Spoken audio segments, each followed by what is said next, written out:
un programme taillé sur mesure pour votre édification, information, formation et divertissement. Canal Vie Matinale, retrouvez-y. Le grand sujet. Rubrique phare. Bonjour papa. Bonjour mon frère. Bienvenue dans l'émission Canal Vie Matinale. C'est à moi de vous remercier de m'avoir appelé. En tout cas. Alors aujourd'hui papa, vous allez nous parler du tribalisme dans l'église. Vous allez aussi nous parler de fausses prophéties, mais aussi des serviteurs d'opportunité. Ouais. Vous avez la parole papa.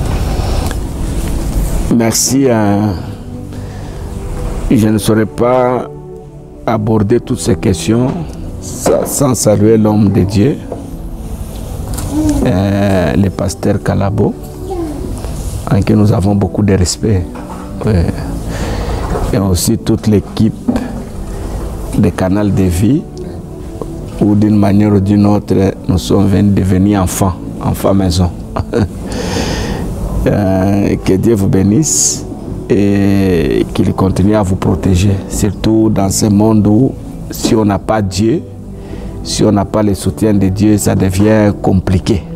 Ma prière pour vous, que Dieu soit toujours avec vous et qu'il veille sur vous. Les sujets que nous abordons aujourd'hui sont importants. Il faut que l'Église en parle. On ne devait pas seulement en parler dans une émission comme ça, parfois même du haut de la chair, parfois dans des conférences de pasteurs, dans des conventions. Ce sont des sujets qu'il faut aborder sans tabou. Pourquoi? Parce que petit à petit, l'Église de la RDC est en train de descendre très bas. C'est devenu comme des corporations, les associations d'hommes où Dieu est absent. Mais les gens se réunissent autour de la Bible, dont le maître lui-même de la Bible, de la Sainte Parole, est absent. C'est ce que nous vivons. Curieusement, ce matin, quand je me suis réveillé, j'étais en train de faire une réflexion personnelle par rapport à l'évangélisation. Parce que l'évangélisation, c'est de peupler le camp de l'ennemi et peupler le camp de Dieu. Nous prenons ceux qui sont dans l'égarement, ceux qui sont dans le noir, dans le mal, nous les amenons vers Christ. Et je l'ai dit quand je discute avec les évangélistes, l'évangélisation a deux niveaux. Le premier niveau, nous parlons aux gens qui est Christ. Il est le Seigneur, il est le Sauveur. Deuxième niveau, on ne laisse pas les gens en route. Nous les prenons et nous les orientons quelque part pour leur affermissement. Parce que la foi, on doit la conserver, on doit la garder, on doit la soutenir. On la garde ou on la conserve, c'est à l'église, une communauté locale. Donc nous vous présentons Christ, qui est Christ. Il est mort pour vous, il est ressuscité pour vous, vous êtes candidat à l'éternité. Mais pour arriver à l'éternité, vous vivez sur la terre. Il y a des réalités, les épreuves, les tentations, les sollicitations diaboliques. Maintenant, il faut qu'on vous oriente dans une église. Et dans cette église-là, vous avez la parole qui vous maintient à rester dans la foi. À un certain moment, dans nos églises, il n'y avait plus l'évangélisation. C'était le transfert des âmes. C'est-à-dire, nous prenons les chrétiens qui sont, je vais me permettre de citer l'église qui est mon petit frère, qui est aussi apôtre Ézéchiel, que je salue en passant. Je préfère citer son église. Donc, je prends les chrétiens de l'agneau immolé. Je les amène chez moi. Ils ont déjà Christ. Ils lisent la Bible. Ils n'ont plus besoin d'accepter Christ, ils ont déjà reçu. Je les prends, je l'amène ici. Et quand je l'amène ici, je lui dis, tu vois, chez vous, il n'y a pas le feu. Le pasteur n'est pas digne. Venez chez nous.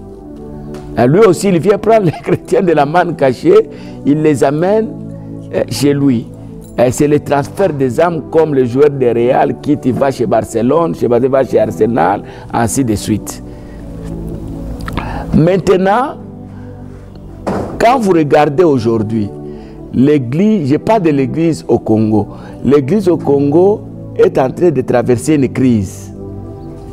La plupart des chrétiens, quand ils nous quittent, ils quittent nos assemblées évangéliques. Moi, je n'aime pas les termes pentecôtistes, hein, parce que pentecôtiste, ça nous réduit aux prophéties, au palais en langue. Moi, j'aime les termes évangéliques. Nous sommes des protestants évangéliques, parce que notre mission est bâtie sur la parole de Christ.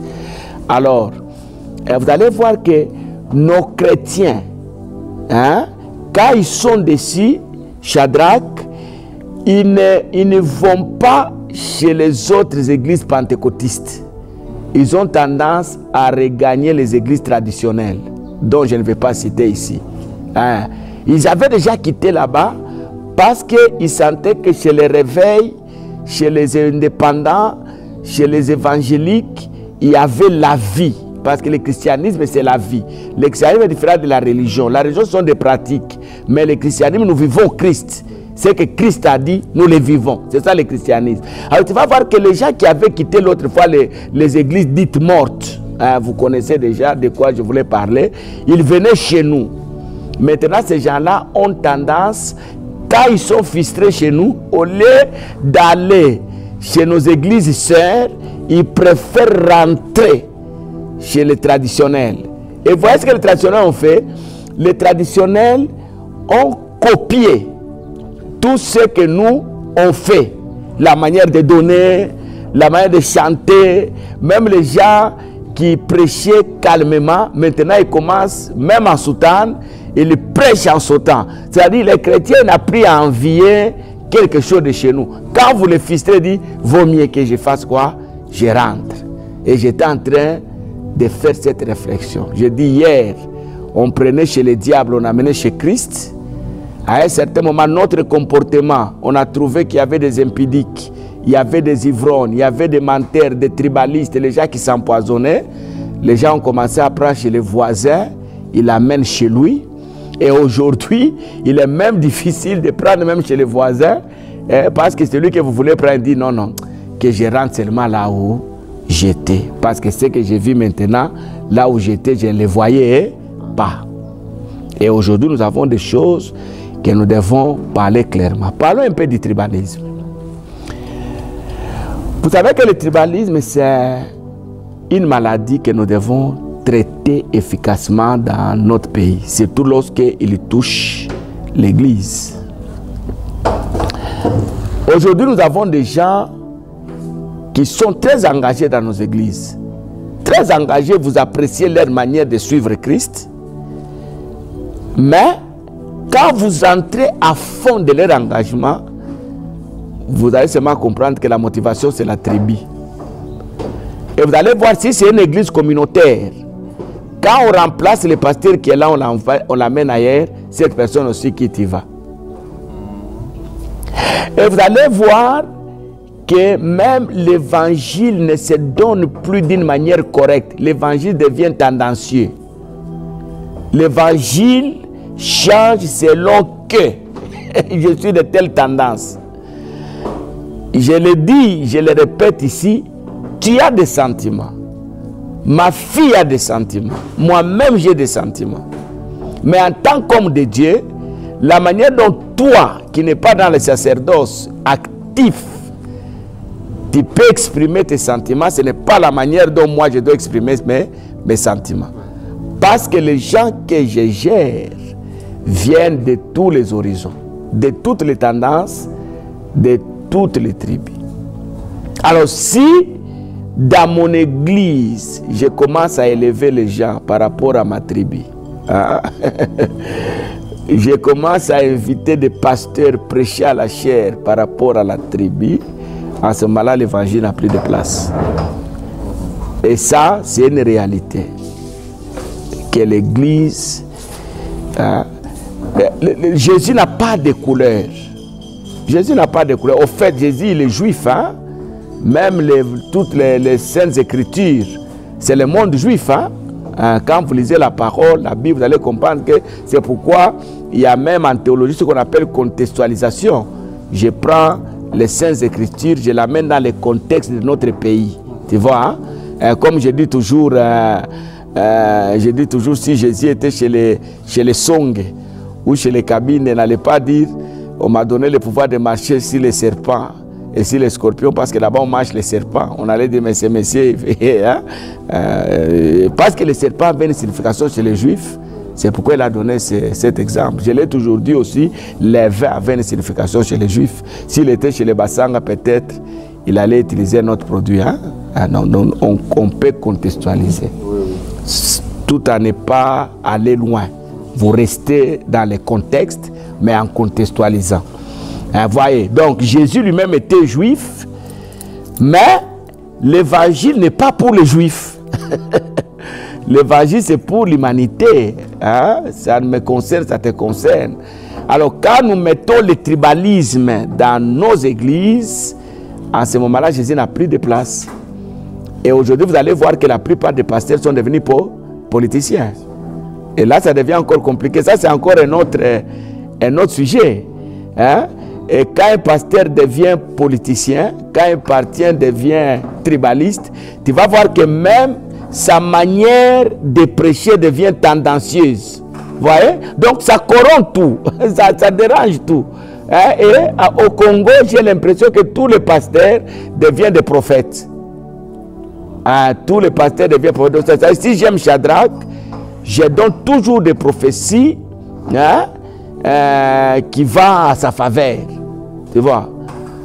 Au sujet de la prophétie, je crois, c'est pas c'est avec vous où j'ai dit, au sujet de la prophétie, il y a des choses qu'il faut connaître.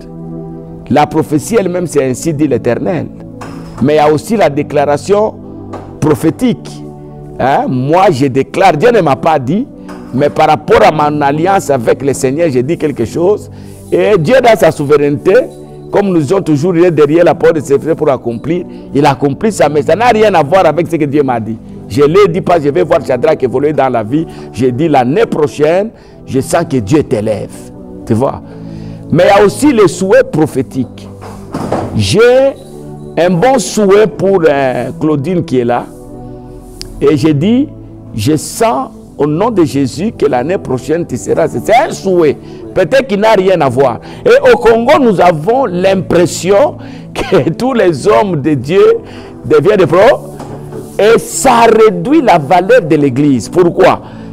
Parfois, les choses que nous disons que Dieu a dit, ce sont des choses qui ne se réalisent pas. Et parfois, nos fidèles chrétiens ont honte. Quand on leur pose la question, mais votre papa avait dit ça. Mais ce qui est arrivé, c'est autre chose. Tu vois? Et aujourd'hui, les faux prophètes, ce n'est pas seulement les jeunes ici que vous voyez. Hein? Il y a même des gens avec de grandes églises, de grandes assemblées que Dieu a élevées, qui se sont fait des pasteurs par opportunisme. Hein? Nous avons reçu des témoignages des hommes de Dieu qui envoient des gens dans des familles récolter les informations. Donc je récolte des informations sur Shadrach, j'ai toutes les informations et puis je t'invite à l'église. Quand tu viens, je libère les informations que j'ai eues de toi et les gens disent, voilà, c'est un bon prophète. Mais en réalité, Dieu ne lui a pas parlé. Et tout ça, c'est quoi? Les gens ne travaillent plus pour l'intérêt de Christ. Les gens travaillent pour leur propre intérêt. L'évangile devient moyen pour construire. Hein? Ça devient moyen pour voyager en Europe. Ça devient moyen pour se faire un nom. Hein? Mais l'évangile lui-même, si vous restez dans ce qu'elle nous demande, elle vous donne de la valeur. Je crois que vous avez déjà lu ces versets. Si vous me servez, mon Dieu, mon Père va vous honorer. Et sur cette terre, Dieu a honoré beaucoup de gens. Beaucoup de gens, Dieu les a honorés. Moi, je connais des gens qui sont venus de nulle part. Nulle part. Leur famille n'avait pas de nom, n'avait pas de définition. Ce sont des gens sur qui on ne pouvait même pas compter. On ne pouvait même pas se rallier. Mais ils ont servi Dieu dans la droiture et dans la crainte. Dieu les a donné un nom. Dieu les a honorés. Et ils sont respectés dans ce monde.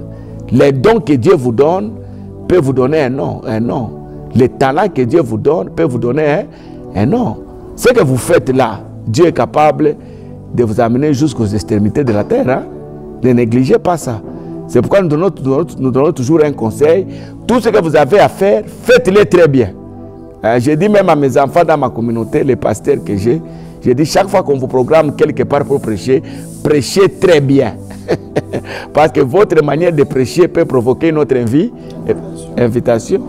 Mais si on vous donne la chair et vous montez là-bas, vous commencez à nous raconter des histoires, vous donnez un verset, vous dites autre chose, hein, ou vous passez seulement à vous parler comme un journaliste, et puis vous partez là, ça devient compliqué.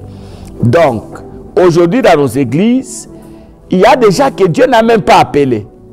Ils se sont appelés eux-mêmes. Il y a des gens que que les hommes ont appelés.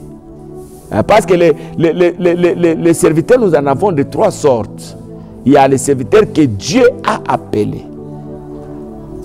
Hein? Je crois que je suis parmi ceux dont Dieu a appelé.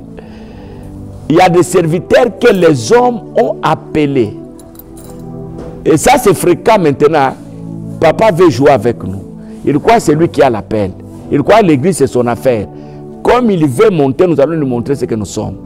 Alors toi, tu as des talents, tu parles bien, tu seras notre pasteur. On va te soutenir, on va commencer notre église. C'est la plupart des églises que vous voyez. Mais il y a d'autres aussi, ils se sont appelés eux-mêmes. Il a les moyens, hein, il peut se construire une église. Moi, je connais des hommes que Dieu a bénis. Hein. Il s'est dit, bon, moi, je ne peux pas être pasteur, mais j'ai construit une église. Et il les donne à quelqu'un. Tu vois. Mais il y a d'autres aussi qui disent, avec les moyens que j'ai construit, je deviens moi-même pas pasteur. Et les appelés des hommes, et ceux qui s'appellent eux-mêmes, les auto-appelés, ce sont déjà fistrés. Il a été fistré, il s'est dit, ah, je suis très fatigué, chaque fois au pied des gens, on me manque le respect, je vais commencer mon histoire. Et je vais vous dire, c'est pourquoi il y a aujourd'hui beaucoup de dégâts. Il y a beaucoup de dégâts. Quand quelqu'un évolue, il n'a ni père, ni mère qui peut lui dire, il faut voir là où tu places tes jambes. C'est qu'il se coordonne lui-même. Il se dirige lui-même. Même s'il commet des erreurs, qui va l'interpeller? Nous avons encore la grâce. Malgré que je suis responsable d'une communauté, j'ai quand même une église. Il y a quand même des gens. Mais j'ai encore des pères. J'ai encore des pères. J'ai des cheveux blancs. Mais j'ai encore des pères. Quand j'ai des problèmes, je vais chez mon père. Je dis, papa, écoute. Il y a des gens qui peuvent me gronder encore dans le ministère. Aujourd'hui, nous avons des gens qui ne peuvent même pas accepter qu'on les gronde. C'est pourquoi il y a beaucoup tout ça. Aujourd'hui, nous avons des serviteurs qui ont commencé seulement comme ça. Il était engagé dans une église, il a prophétisé, on l'a appelé papa. Et demain, vous apprenez qu'il a commencé un sous-ministère. Et ce qui est marrant, c'est quoi? Il commence le sous-ministère avec les fidèles de l'église là où il est. Parfois, bon, tout ça aussi, j'ai toujours dit que c'est nous, les pasteurs titulaires, les papas, qui sont négligents. Nous sommes très négligents parfois. Vous pouvez même écrire sur votre porte de bureau. Je reçois chaque lundi, de 9h à 18h comme moi ici. Mais les gens viennent et vous ne les recevez pas. C'est ça le grand problème. Vous ne pouvez recevoir que des dîmes et des actions de grâce. Mais quelqu'un venir vous exposer son problème. Vous savez, il y a certaines solutions qui arriveront lorsque vous écouterez quelqu'un. Les gens ont besoin de vous parler. Vous êtes père. Mais il y a des gens qui ont démissionné. Il y a démissionné. Il y a des pasteurs qui entrent dans le temple à 2 minutes de la prédication. Donc lui, la repentance ne lui dit plus rien. Tu vois, la louange même là quand nous dansons. Les chrétiens aussi nous voient, ils ont vu quand même papa bouger un pied. Et si vous avez des enfants que vous formez, parce qu'il n'y a pas de succession sans successeur. Et il n'y aura pas de successeur si vous n'avez pas préparé, si vous n'avez pas formé. Il est aussi important, je m'assois. L'enfant que je prépare prêche, je l'écoute. J'aurai le temps de lui dire que non, là ce n'est pas ça. Là ce n'est pas ça. Tu vois, donc il y a tout ça. Il y a le tribalisme qui bat son plein. Quand le tribalisme, vous n'élevez plus les gens selon Dieu. Vous commencez à élever les gens pour vous protéger. Quelqu'un m'a posé la question, est-ce qu'un pasteur peut consacrer son fils pasteur? Il peut consacrer sa femme pasteur. Tout Tout ça, ce n'est pas un problème. Si ma femme a l'appel, pourquoi je ne vais pas la consacrer?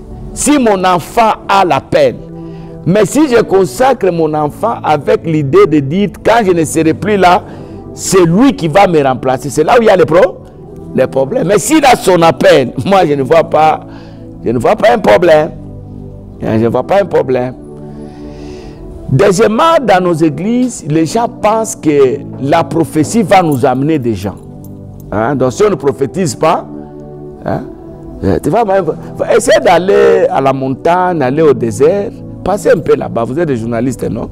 Vous allez voir quand les jeunes gens prient. Hein? Ça donne-moi la prophétie, ça donne-moi la puissance. Si je mets la main sur quelqu'un, que la personne tombe. Hein? J'aimerais que mon ministère puisse impacter. Non. Non, c'est celui qui vous donne le ministère qui sait ce que votre ministère va faire là où il va vous placer. Ce n'est pas vous à lui dire maintenant, c'est donne-moi la grâce de prophétiser. J'aimerais aussi prophétiser. Comme un enfant m'a dit un jour à l'église, papa, moi depuis que j'écris, je n'ai jamais parlé en langue. Que dois-je faire pour parler en langue?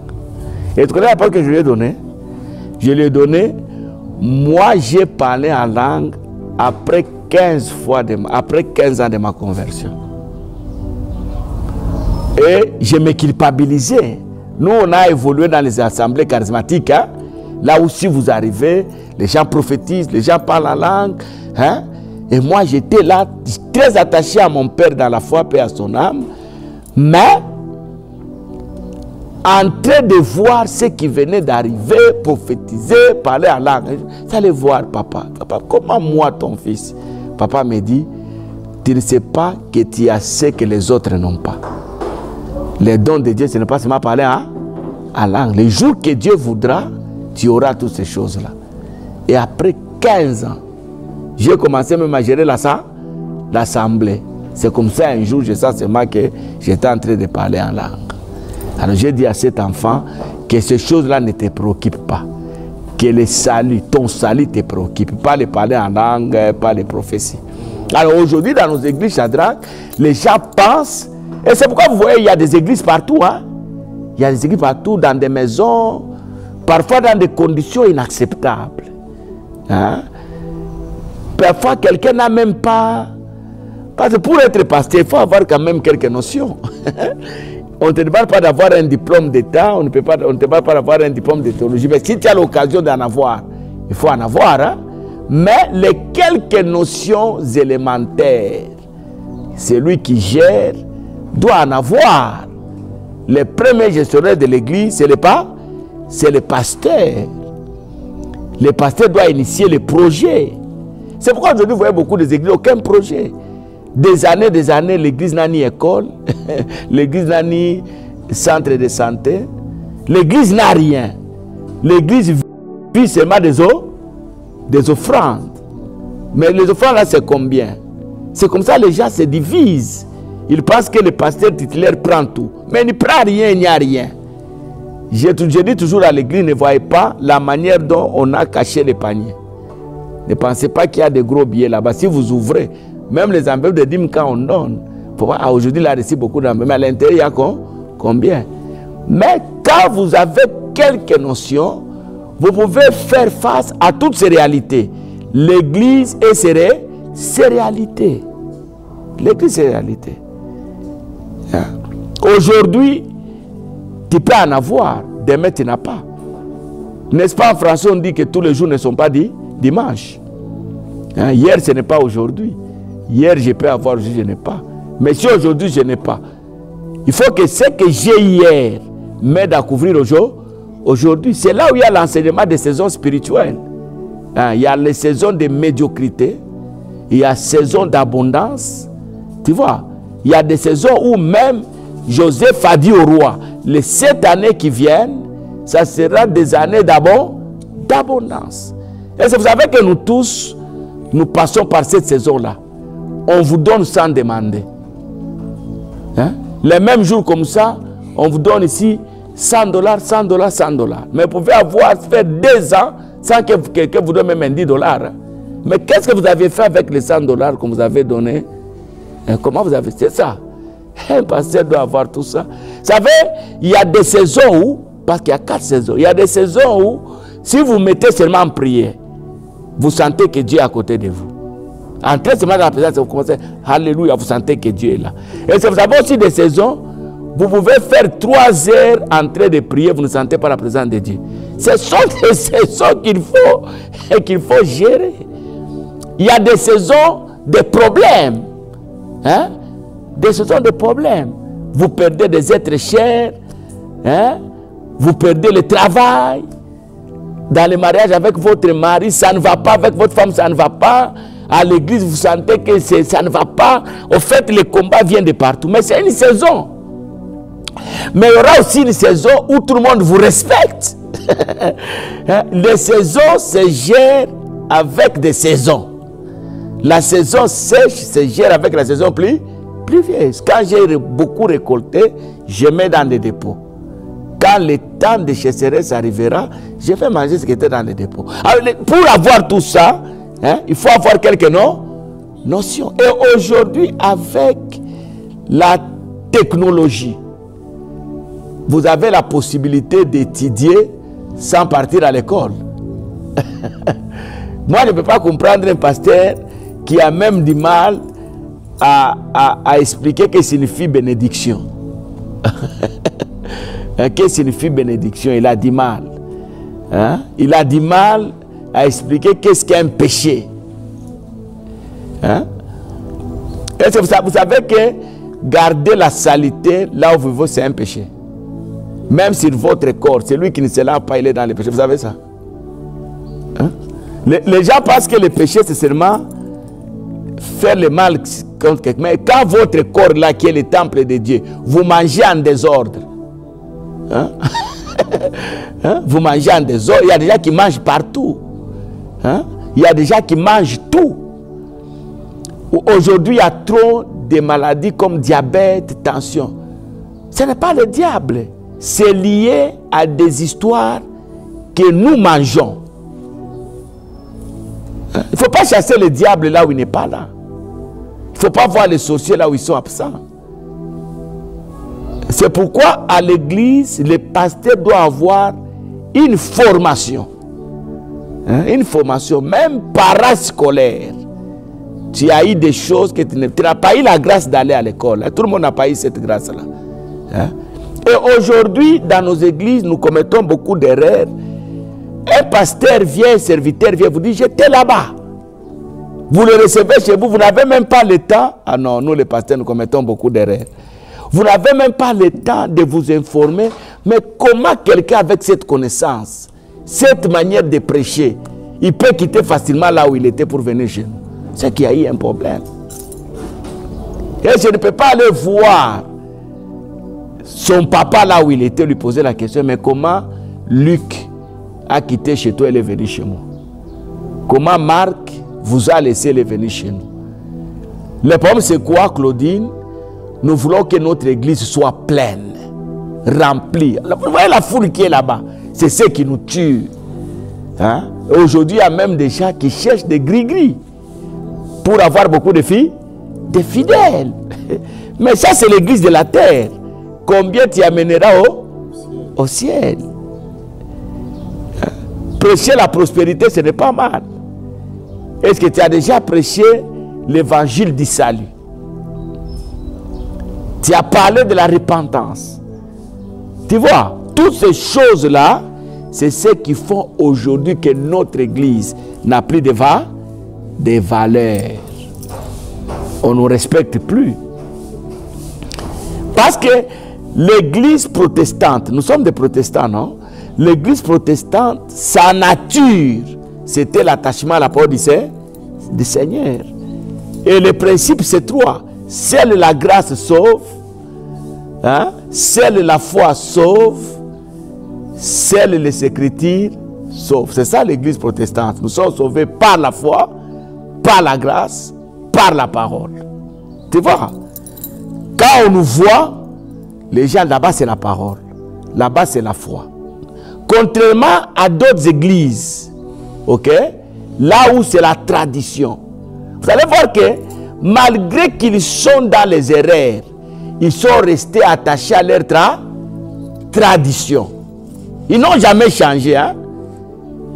Vous ne verrez pas que ces gens-là ont changé la manière de s'habiller. C'est toujours vert, blanc. Vous pouvez tout dire. On sait que non, non. Mais nous, parfois, on a du mal à détecter si nous sommes réellement attachés à la parole. Ah. Aujourd'hui, je commence à voir même des choses qu'on condamnait autrefois chez les autres. Nous commençons à les vivre. Avant, quand on a commencé à prier, quand le réveil est arrivé dans notre pays, on ne pouvait pas voir les jours chez les catholiques, il y a ce qu'on appelle messe des rameaux. Hein? On passe avec les... Je ne pouvais jamais voir les pentecôtistes avec ces histoires-là. Aujourd'hui, vous ne remarquez pas ça. Ah. Vous voyez aussi.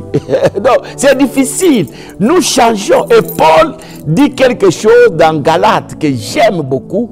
Il dit, mais qui t'a ensorcelé? Tu as bien commencé. Pourquoi tu veux terminer dans la chair? Tu vois tout ça? C'est ce qui fait qu'aujourd'hui, nos églises, hein, n'ont pas de valeur. Nous avions perdu la valeur. Aujourd'hui, beaucoup de pasteurs sont devenus des commissionnaires. Vous savez ça? Des commissionnaires même de mariage. Il suffit seulement que je comprenne que Shadrach n'est pas marié et que dans mon église, il y a une fille qui cherche un mari. C'est tout. Je commence à faire l'accord. Les pasteurs sont devenus de commissions. Même dans beaucoup de conflits parcellaires, les pasteurs sont cités. Beaucoup. Aujourd'hui, je vous dis, moi ça fait longtemps que je suis pasteur, il y a des fidèles qui ont amené des documents parcellaires chez leur pasteur. Il a eu peur de garder ça, on peut lui voler. Hein? Il dit, papa à l'église, papa gardez ça pour moi. Et quand le fidèle va réclamer son document, le pasteur avait déjà vendu sa parcelle. Beaucoup de problèmes, papa, beaucoup de problèmes. Nous avons même béni des mariages de quelqu'un, vous savez que sa femme est décédée du sida ou son mari, mais vous continuez à bénir et vous êtes à l'aise. Tu vois là où l'église a perdu sa valeur. Est-ce qu'aujourd'hui les gens peuvent encore venir chez nous et trouver le véritable Dieu? Quand les gens viennent, ils disent j'essaie d'abord. C'est ça. Quand ils viennent prier, je me dis papa, bon, j'étais là-bas, je me suis dit que j'aille d'abord, peut-être là-bas je peux voir clair. On vous doutait. L'église est tout ça. À cause de quoi? Trop des opportunistes. Les gens que Dieu n'a pas appelés, ils se sont appelés eux-mêmes.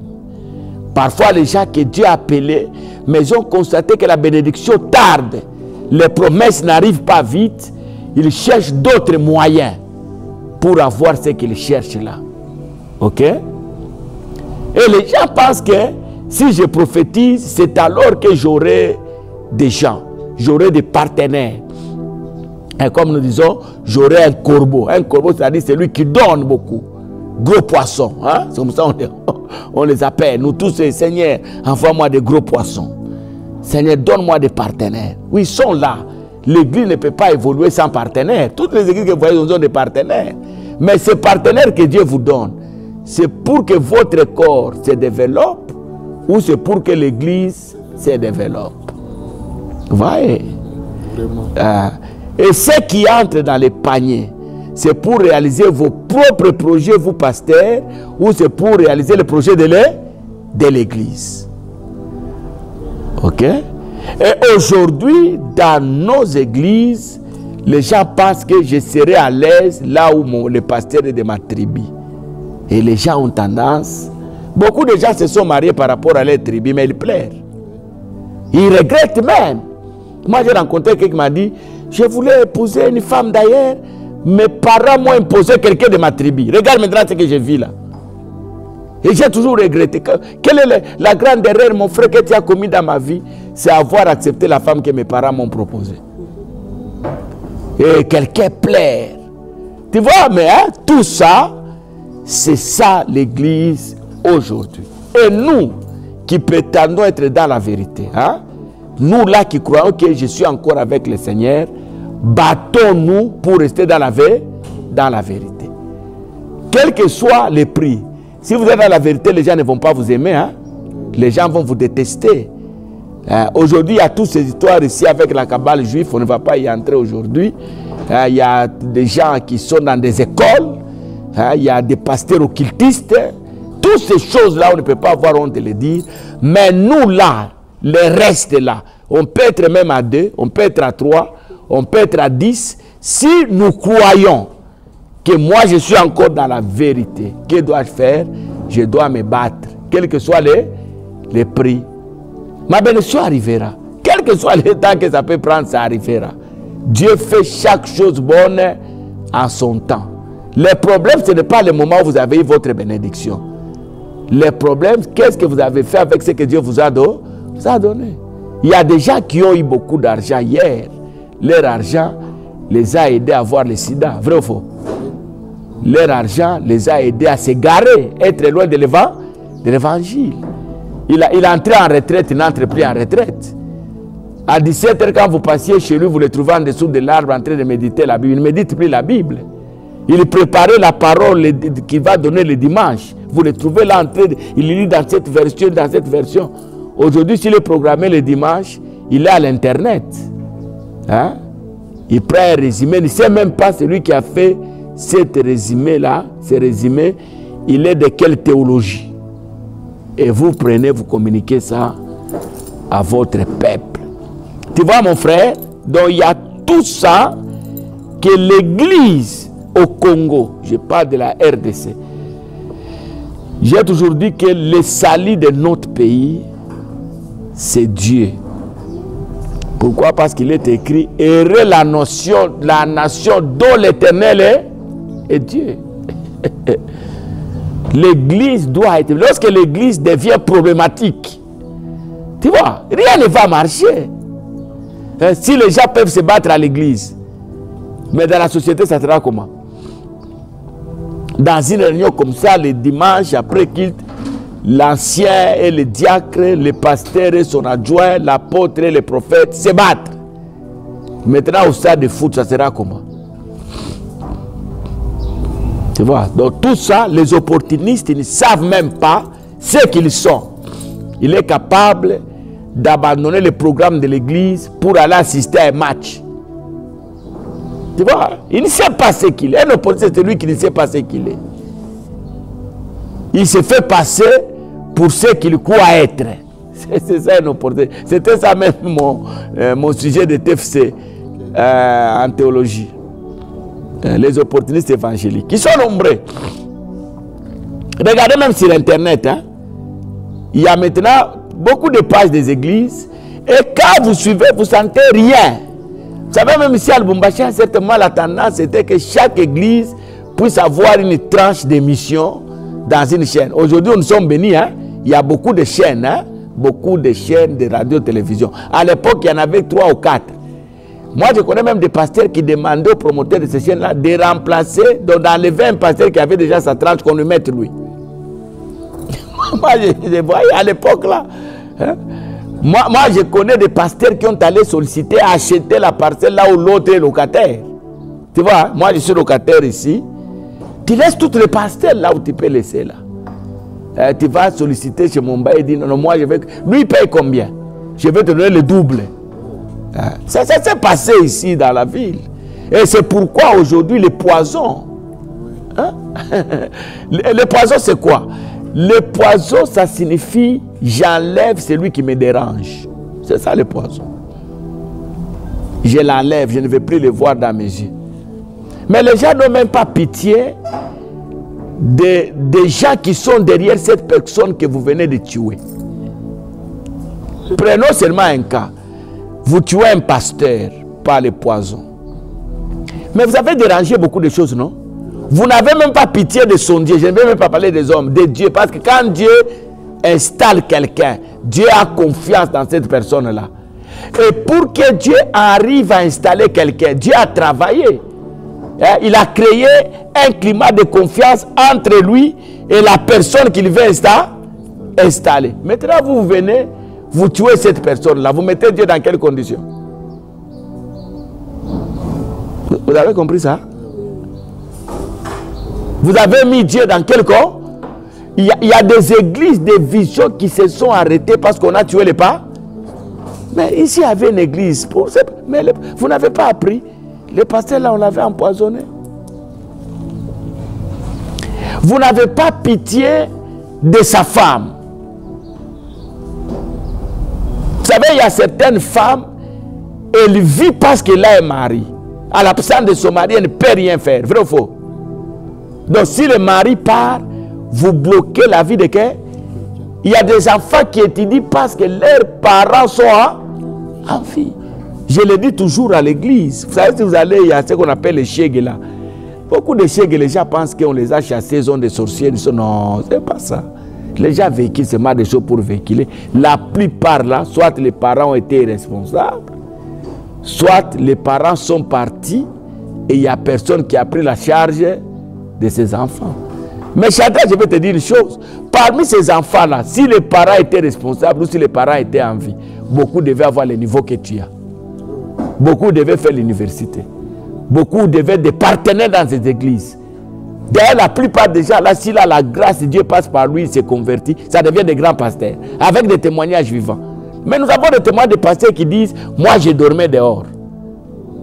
Hein? Moi, je dormais dehors. Et ces gens-là, ils chantent bien. Essayez de les côtoyer pour les chèques. Je vous dis, vous chantez des choses, vous allez dire, ah, je peux l'exploiter. Vous savez, tout ça, les phénomènes poissons. Et aujourd'hui, nous ne savons pas qui saluer. Hein? Nous ne savons pas quelle invitation répondre. Dans une société où, si on vous invite quelque part, vous devez vous déplacer avec votre micro. Vous quittez les pays étrangers, vous venez au Congo, dans votre valise là, vous pouvez oublier les sockets, mais vous ne pouvez pas oublier les micros. Votre femme vous rappelle même à l'aéroport. Tu as pris le micro? C'est que nous vivons dans un monde très dangereux. Hein? Nous ne savons même pas quand quelqu'un vous amène une enveloppe, vous dit papa, l'action de grâce. Vous avez tendance à lui dire, ouvre même d'abord l'enveloppe là. Papa, tu ne sais pas ce qu'on a fait. Va dans le monde dans lequel nous évoluons. Je crois que Dieu va nous aider. Hein? Et ça, c'est le travail de tout le monde. Nous, les responsables spirituels, Dieu a établi, nous devons faire ce travail. Que Dieu nous bénisse. Un programme taillé sur mesure pour votre édification, information, formation et divertissement. Canal Vie Matinale, retrouvez-y. Le grand sujet. Rubrique phare.